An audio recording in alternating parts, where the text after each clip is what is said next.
कांग्रेस की सरकार थी, उन्होंने 3 सैनिक स्कूल दिए थे। एक मुझे याद है अमेठी में दिया, दूसरा मैनपुरी में मिला और तीसरा झांसी गया। न केवल यहाँ किसान हैं, गरीब मजदूर हैं, व्यापारी हैं, बल्कि बड़ी संख्या में ऐसे लोग भी हैं जो रिटायर्ड फोर्स से आए हैं, फौज के लोग हैं। बड़ी संख्या में यहाँ के नौजवान फौज में भी जाते हैं। लेकिन देखिए कैसा समय आया कि भारतीय जनता पार्टी ने फौज की भर्ती नहीं की, न नौकरी दी, न रोजगार दिए, महंगाई बढ़ाई है, किसान की आय दोगुनी की। ये पूरा इलाका है जहाँ पर बड़े पैमाने में किसान धान पैदा करता है। अरे किसी को कीमत नहीं मिली। जो मंडी भी बन रही थी यहाँ पर एक्सप्रेसवे के किनारे, उस मंडी को वैसा ही का वैसा इस सरकार ने छोड़ दिया।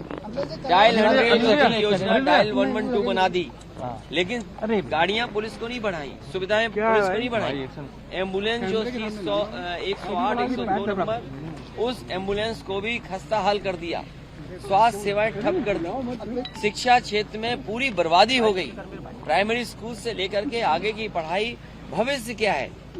और जिस क्षेत्र से मैं लड़ने जा रहा हूं चुनाव, उस क्षेत्र में जैन इंटर कॉलेज भी है जहां कभी नेताजी पढ़ाते थे, पढ़े भी है।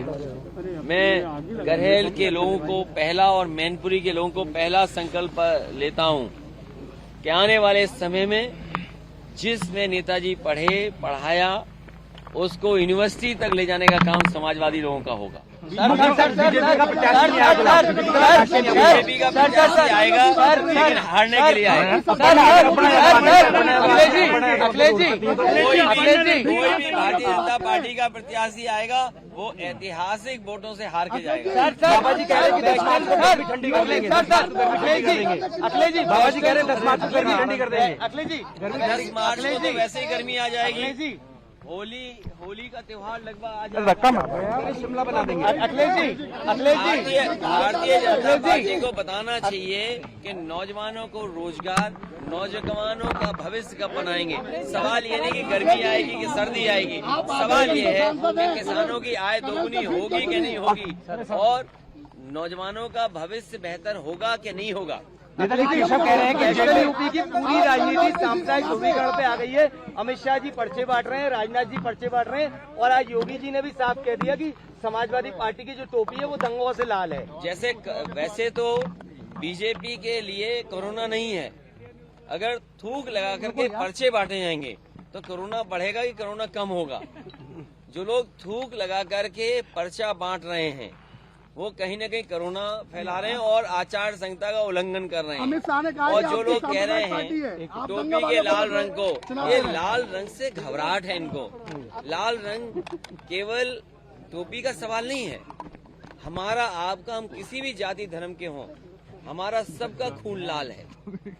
तो क्या भारतीय जनता पार्टी लाल टोपी के बहाने भेदभाव की राजनीति करना चाहती है? लेकिन समाजवादी पार्टी के लोग लगातार किसानों की आय दोगुनी का सवाल पूछेंगे, महंगाई का सवाल पूछेंगे, जो आपने सिलेंडर महंगा कर दिया वो सवाल पूछा जाएगा आपसे। इनको घरों में जाकर के जो पर्चा बांट रहे हैं, सिलेंडर देखना चाहिए भर गया क्या नहीं भरा है, और पहले कितने रुपए में भरा जाता था, आज कितने रुपए में भरा जा रहा है।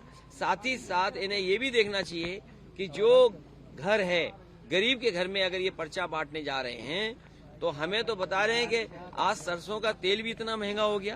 क्या बीजेपी को समझ में नहीं आता कि सरसों का तेल इतना महंगा हो गया? नेताजी कल बजट क्या उम्मीद रखते हैं? बजट में क्या उम्मीद रखते हैं? देखिए, इनके बजट जो भी आए हैं, उद्योगपतियों के बजट आए हैं। इन्होंने उद्योगपतियों को ज्यादा मजबूत किया है, किसान को कमजोर किया है, उद्योगपतियों को मजबूत किया है। यहाँ जितने लोग खड़े हैं या जितने लोग सुन रहे होंगे, कोविड के समय पर और लगातार इनकी सरकार की नाकामी के कारण सबने अपने सेविंग अकाउंट से पैसे निकाले होंगे। बीमारी में सेविंग अकाउंट में इंटरेस्ट कम हो गया, लेकिन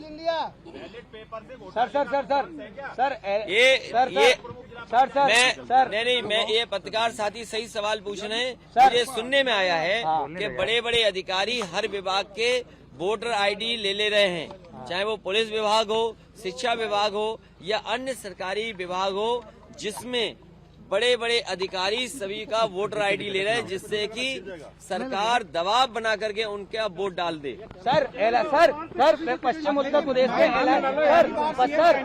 एलायंस को तोड़ने की साजिश हो सर, करते रहे, सीएम बनते रहे सर मैनपुरी से कुछ खास बात। तो ये तो अच्छी बात हो गई कि जहां पर जसवंत नगर से नेताजी चुने गए, मुख्यमंत्री तक पहुंचे, डिफेंस मिनिस्टर तक गए, अब करहल की भी बारी है और मुझे उम्मीद है कि ऐतिहासिक वोटों से भारतीय जनता पार्टी को करहल की और मैनपुरी की जनता हराएगी। और न केवल मैनपुरी की जनता, उत्तर प्रदेश की जनता तैयार है। और आप जिस दिन परिणाम आएंगे देखेंगे, इनको तो पहले ही घर भेज दिया। गोरखपुर में क्या होगा सर पहले जो हुआ था वही होगा। पश्चिम उत्तर प्रदेश में एलायंस क्या मानते हैं? अभी भारतीय जनता पार्टी ने 99 अपराधियों को टिकट दी है। भारतीय जनता पार्टी संकोच क्यों कर रही है 100 सेंचुरी मारने के लिए? भारतीय जनता पार्टी ने अभी तक जो प्रत्याशी उतारे हैं उनमें 99 प्रत्याशी जो हैं आपराधिक मुकदमे वाले हैं, तो वो संकोच क्यों कर रही है 100 सेंचुरी पार करने के लिए? एक दो और बढ़ा दे, सेंचुरी पार हो जाएंगे। इन 99 में सीएम और डिप्टी सीएम भी है क्या? इन सीएम डिप्टी सीएम पे तो पहले से ही बड़े बड़े मुकदमे थे। मुख्यमंत्री ने खुद अपने मुकदमे वापस लिए, डिप्टी सीएम ने खुद मुकदमे वापस लिए। सब्जी बोल रहे हैं। भारतीय जनता पार्टी को बताना चाहिए कि नौजवानों के हाथ में रोजगार कब आएगा, नौजवानों के हाथ में नौकरी कब आएगी। आपकी सरकार बनती है, आपका राष्ट्रीय लोकदल का जो गठबंधन है, जिसके साथ भी अन्याय हुआ उसके साथ न्याय होगा। आपने बहस की चुनौती दी थी, बहस के लिए उधर से जवाब नहीं आया सर। तोड़ने की आपको महंगाई पे जो बहस करना चाहे कर सकता है, बेरोजगारी पे जो बहस करना चाहे कह सकता है। कोई सोच सकता है कि इलाहाबाद में बच्चों के साथ क्या व्यवहार हुआ है? और केवल इलाहाबाद में नहीं या प्रयागराज में नहीं, लखनऊ में जब भी नौजवान अपना रोजगार और नौकरी के सवाल पर आया, उसे अपमानित कर करके भेजा है। क्या प्रयागराज में जिस तरीके से बटों से मारा गया, उनके हॉस्टलों में पुलिस घुस गई, न जाने कितने हजार लोगों पे अज्ञात में मुकदमे दर्ज हो रहे हैं। ये कोई सरकार है?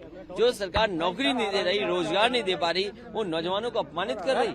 आगरा में पहली बार अलग अलग विधानसभा के हिसाब से काउंटिंग हो रही है, तो आप मानते हैं कि इलेक्शन कमीशन भी कहीं न कहीं उपयोग कर रही है? पहली बार हो रहा है ऐसा। देखिए, पहले मंडी समिति में 9 की होती थी, अब अलग अलग बार हो रही है। अगर अलग अलग भी हो रही है तो हो सकता है कि चुनाव आयोग ने ये जो प्रोटोकॉल के तहत कि एक जगह ज्यादा लोग ना जाएं, बीमारी को लेकर के, कोरोना को लेकर के, ये नियम तो पालन करने ही पड़ेंगे। क्या उत्तर प्रदेश में नेताजी कितने वोटों से, कितनी वोटों से? शिक्षा के संदर्भ में ऐतिहासिक वोटों से यहाँ की जनता जिताएगी। और केवल समाजवादी पार्टी करहल से नहीं, मैनपुरी और पूरे उत्तर प्रदेश में देखिएगा आप, जनता तैयार है मतदान करने के लिए। इसीलिए भारतीय जनता पार्टी की भाषा बदल गई। आप बताइए, बड़े बड़े नेता आ रहे हैं, उनकी भाषा क्या है? किस तरफ चुनाव को ले जाना चाहते हैं? उन्हें बताना चाहिए कि जिन्होंने कहा था कि देश की अर्थव्यवस्था $5 ट्रिलियन इकोनॉमी ले जाएंगे, उत्तर प्रदेश के मुख्यमंत्री ने कहा कि $1 ट्रिलियन इकोनॉमी ले जाएंगे। आज अर्थव्यवस्था कहाँ जा रही है? इतने बड़े पैमाने पे बेरोजगार नौजवान भटक रहे हैं, घूम रहे हैं, और हमारे मुख्यमंत्री देखो टैबलेट देकर के सो रहे हैं। अरे जिन्हें लैपटॉप देना था, स्मार्टफोन बांट नहीं पाए और 4.5 साल टैबलेट देते हैं। मुख्यमंत्री जी टैबलेट चलाते हैं। और फिर बिजली को लेकर के, ये जितनी भी बिजली आज उत्तर प्रदेश में मिल रही है लोगों को, ये समाजवादियों की सरकार की बनी हुई या पुरानी सरकारों की बनी हुई बिजली है। इन बाबा मुख्यमंत्री ने अभी तक कोई बिजली का कारखाना नहीं लगाया। कारखाना तो दूर, बिजली के कारखाने का नाम नहीं रट पाए।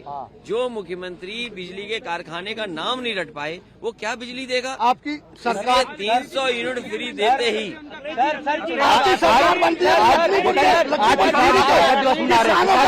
दिवस मना रहे हैं, किसान आज विश्वासघात दिवस मना रहे हैं। ये किसानों के साथ विश्वासघात हुआ है, और इसलिए विश्वासघात किसानों के साथ हुआ।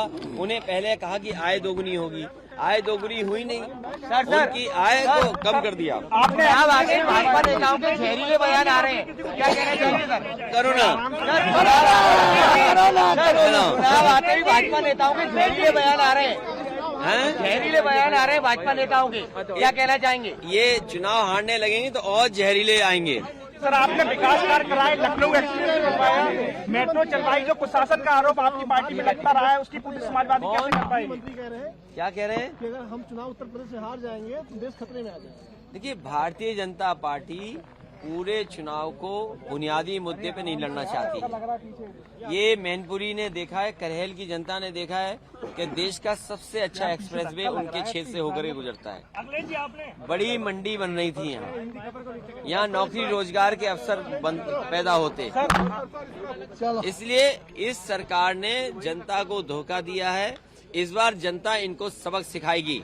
जो लोग नकारात्मक राजनीति करते थे उनके साथ व्यवहार हरा करके होगा। और जिन लोगों ने किसानों को 700 किसान शहीद हुए हैं, भारतीय जनता पार्टी के गलत फैसले की वजह से आंदोलन जो चला उसमें 700 किसानों की जान गई, शहीद हुए। अगर भारतीय जनता पार्टी का एक एक उम्मीदवार कान पकड़ करके 700 उठक बैठक भी लगाएगा तब भी किसान उन्हें माफ नहीं करेंगे।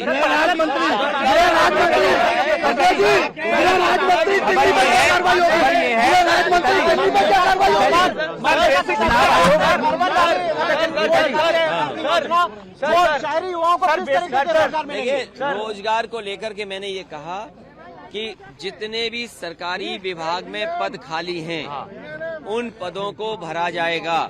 और साथ ही साथ आईटी सेक्टर में, क्योंकि आईटी सेक्टर जिस तरीके से आगे बढ़ रहा है और समाजवादी सरकार में जो फैसले लिए थे आज उससे भी आगे बढ़ रहा है आईटी सेक्टर।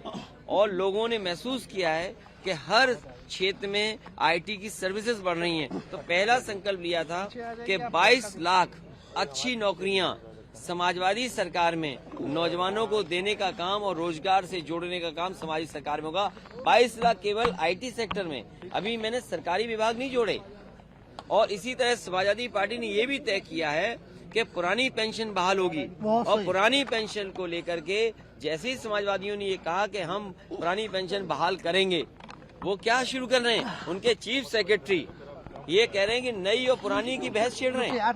यहाँ का जितना भी सरकारी कर्मचारी है वो पुरानी पेंशन के साथ है और पुरानी पेंशन बहाली चाहते हैं।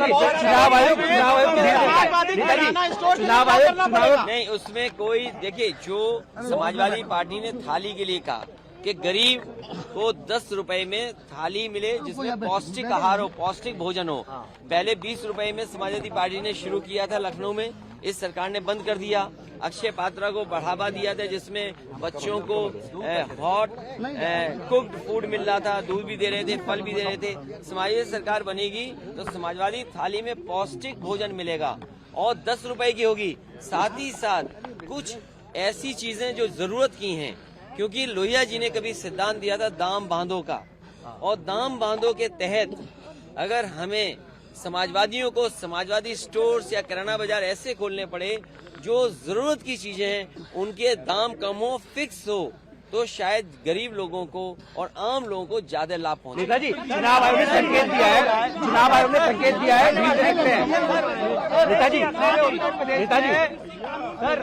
नेताजी, देखिए, भारतीय जनता पार्टी कुछ भी कर सकती है। 3 काले कानून ही नहीं, वो तो वापस कर ही सकती है। किसानों की जमीन कैसे छीने वो भी कुछ इंतजाम कर सकती है, क्योंकि किसानों के साथ भेदभाव कर रही है, किसानों की मदद नहीं कर रही है।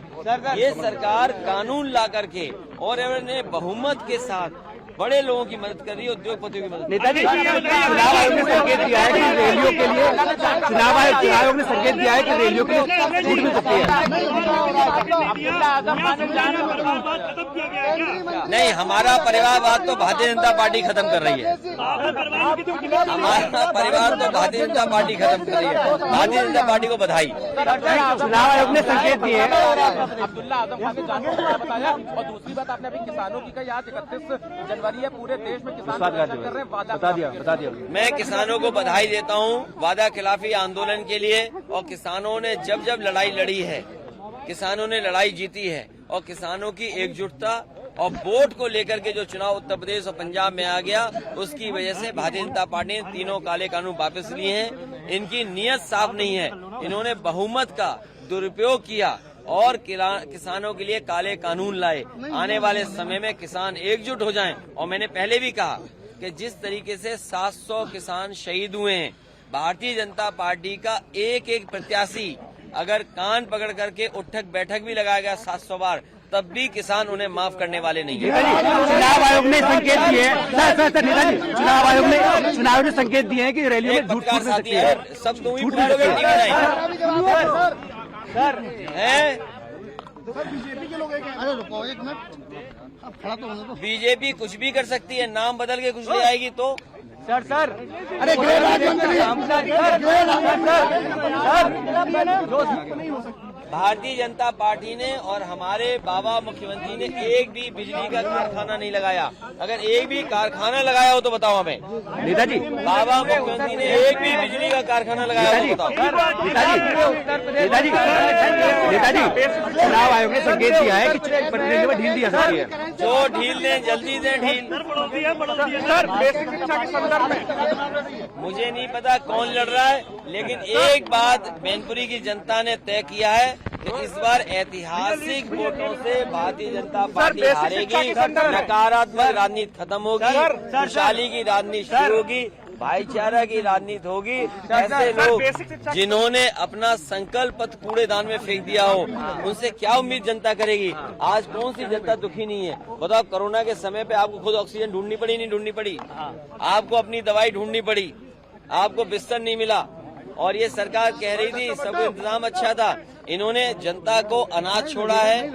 लॉकडाउन के समय पर, कोरोना के समय पे भी अनाज छोड़ा जनता को। ये है भारतीय जनता पार्टी। चुनाव प्रचार में छूट मिलनी चाहिए, छूट मिलनी चाहिए। ये चुनाव आयोग को तय करना है कि क्या नियम बनेंगे भविष्य में और कैसे चुनाव। मामले कम हुए हैं। मैं तो देख रहा हूँ कि आप और हम लोग दोनों कोरोना के नियम जो इलेक्शन कमीशन ने बनाए हम पालन कर रहे हैं हम लोग, और इसी तरह पालन करते रहेंगे। धन्यवाद।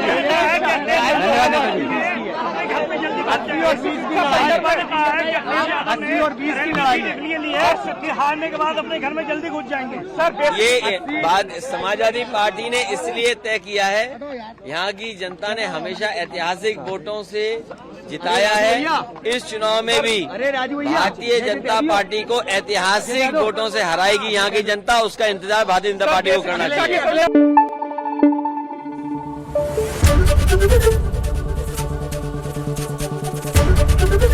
एबीपी न्यूज आपको रखे आगे।